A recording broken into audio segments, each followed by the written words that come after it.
The Final Fantasy series had had a long legacy of games, spanning 35 years of mainline titles. These offer many of the best storylines and greatest experiences in gaming history.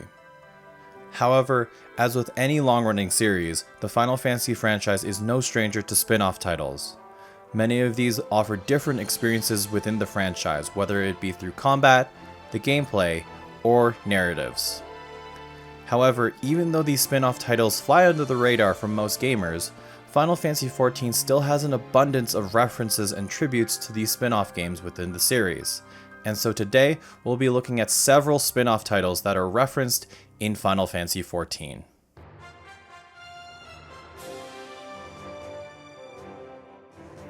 As always, this is a spoiler alert for the games being discussed in this video. Also, we have a bit of a unique case where we will be talking about multiple games. However, since Final Fantasy Tactics have the most references, I will start with Tactics first, then the rest of the spin-off titles towards the end of the video.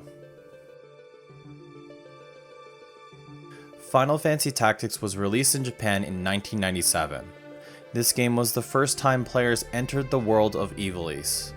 Ever since then, the Ivalice setting has appeared numerous times in the series, which also includes Final Fantasy XIV.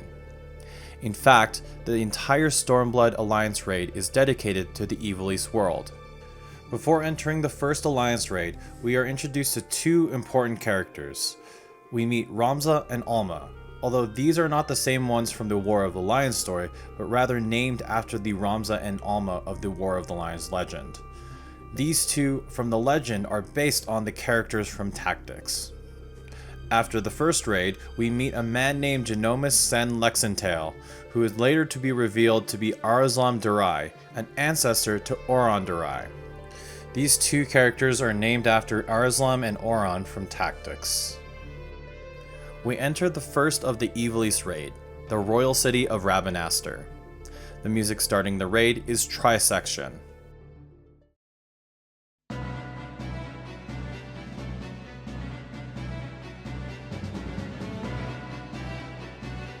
The first three boss battle music is Precipitous Combat.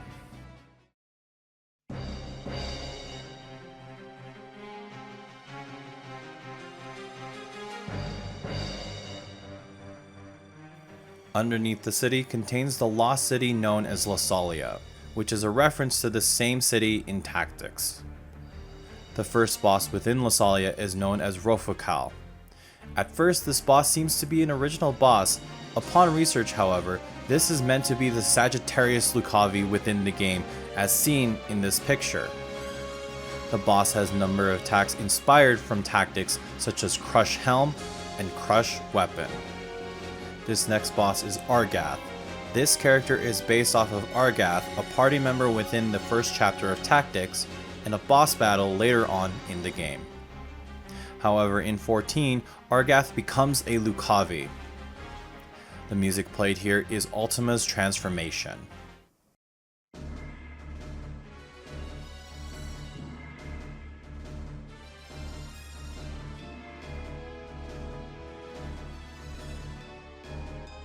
The next raid is Ritorana Lighthouse.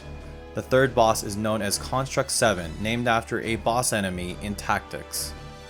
The music played here is Apoplexy.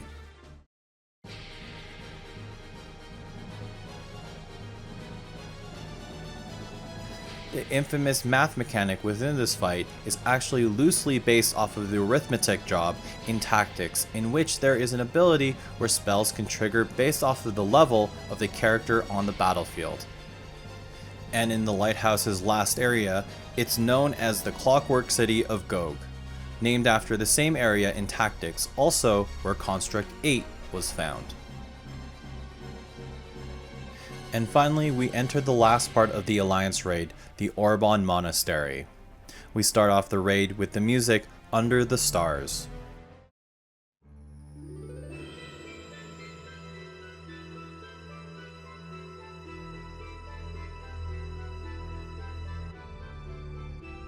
This raid is an entire reference to Tactics, including using the name of the first area in Final Fantasy Tactics. In fact, this mirrors Tactics, in which the monastery is also an entrance to the Necror Hall of Malone. The first 3 bosses are characters from the original Tactics turned into Lucavi in Final Fantasy XIV. The first boss is Mustadio, who retains his machinist role in Final Fantasy XIV. The music played in his boss battle is Pressure Number 1.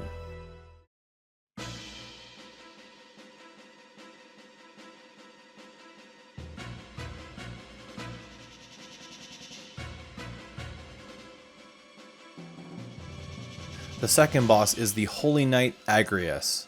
The music played here is anti-pyretic.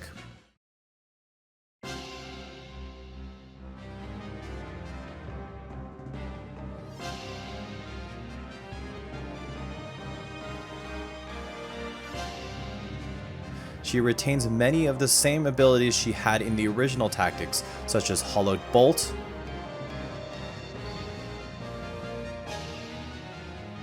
Judgment Blade,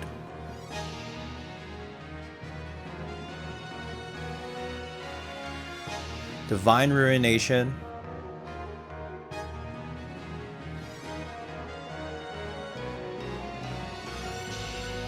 and Northwain's Strike.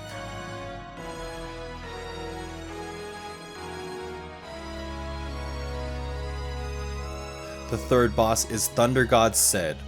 This version of TG Cid has Crush Helm, Crush Armor, and Crush Weapon, very much like Cid in Tactics.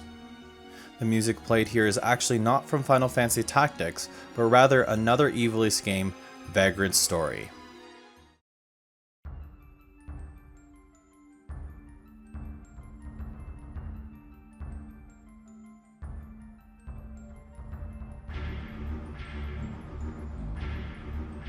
And onto the final boss, Ultima the High Seraph. The music here uses Ultima's transformation, the same version as the one used during Arghast's fight. During the transition, the music is known as Descent. And finally, the last form of Ultima uses Ultima's Perfection.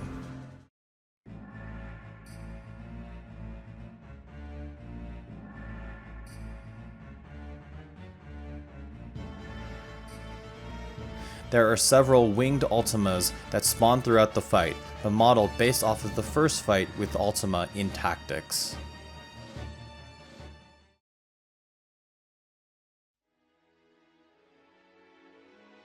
Following the fight with Ultima, we see the original cast of the War of the Lions era coming back and thanking the player for putting their souls at ease.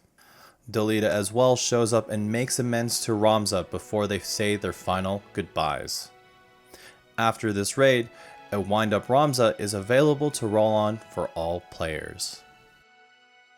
Now, I've mentioned a bit of music from this raid already, but in order to keep the video short, this is a list of the music from Tactics used in various cutscenes and areas during the Return to Ivalice raid.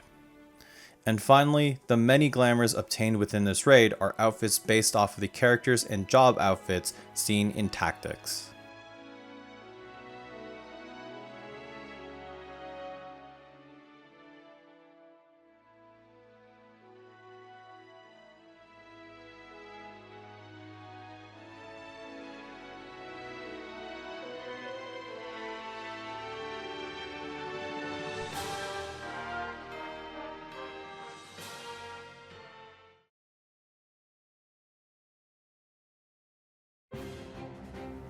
While the majority of Tactics references are in the Return to Ivalice raid, there are still many others that are in the game not related to the raid.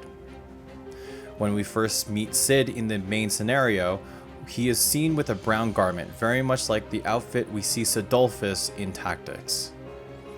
Another construct is seen in Fire of Sirius, although this is only a reference in name. There is a fate in Southern Thanaland where you fight several members of the Corpse Brigade, including the fate boss known as Maluda the Slitter. This is an entire reference to the Corpse Brigade in Tactics, which is also led by Maluda. We've seen before in the Final Fantasy XII video that many of the Convocation of the 12 have references to the many Espers in Final Fantasy XII. However, Elidibus's connection to Zodiark can be seen all the way back in Tactics, where a secret boss with Elidibus is fought. Elidibus can summon a Lucavi known as Zodiarch, in which it is one of the most powerful summon spells in the game. And finally, in 6.4, during the last floor of the Pandemonium raid, we see the model of the Tactics version of Ultima within this fight. In Savage, we see more of a connection to Ultima as the music of the fight is a new rearrangement of Ultima's perfection from Tactics.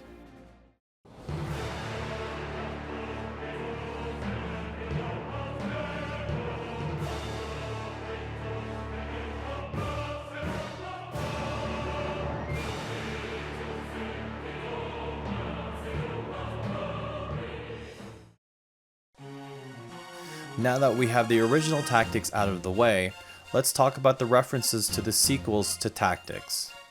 We first started off with Tactics Advance. Although I've mentioned the Viera and the Numo in the series before, the first time we see these two races are within Tactics Advance. The Numo taking their appearance in 14 from Tactics Advance. In the Crystarium, the hunting clan known as Clan Nutsi is named after the hunting clan in Tactics Advance. And finally, Mont Blanc, the Moogle from the Return to Evil East raid, has his first appearance in Tactics Advance. Moving on to Tactics A2, Hurdy, who is also seen in the Return to Evil East raid, has his first appearance in Tactics A2. And Vaughn's Sky Pirate glamour actually comes from his appearance in Tactics A2. And now we move on to the other spin-off title references in Final Fantasy XIV. Starting with Type 0, every single hairstyle from Class 0 is available as hairstyles in Final Fantasy XIV. In Bozja, there are a few enemy models that come from Type 0. This also includes the Gabriel mounts obtainable in Bozja. Moving on to Crystal Chronicles, there is a level 58 minor leave with the name Crystal Chronicles. And although this title was only available in 1.0, there is a title known as Crystal Bearer, which is a reference to Crystal Chronicles, the Crystal Bearer.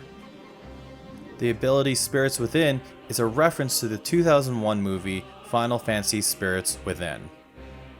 In the Omega storyline, a being known as Alpha has its look based off of the Chocobo in the Chocobo series. And finally, from the Dissidia series, all the character artwork for Final Fantasy protagonists were reused for the Triple Triad cards in Final Fantasy XIV. Chaos's ultimate attack in Alphascape is Soul of Chaos. This ability is named after Garland's EX Burst. The Wind-Up Kefka has a peculiar description in which Ishtola says that this minion is very familiar. This can be seen as a reference to Ishtola's involvement in Dissidia NT, in which she can face a variety of opponents, which includes Kefka.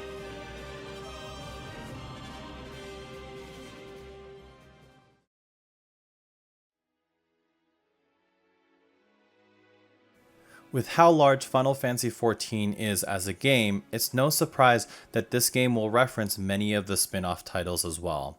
And it's incredible to see that even these side projects can get the recognition in Final Fantasy XIV.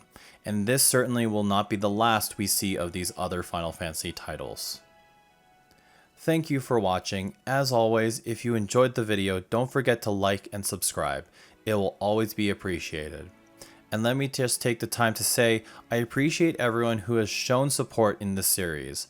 I know that there are so many more references that I missed, and so let me know in the comments. There will be another video with what I missed, and so be on the lookout for that. And one more thing, we will have one more video covering a game that has a significant amount of references in Final Fantasy XIV. So hopefully I will see you in that video.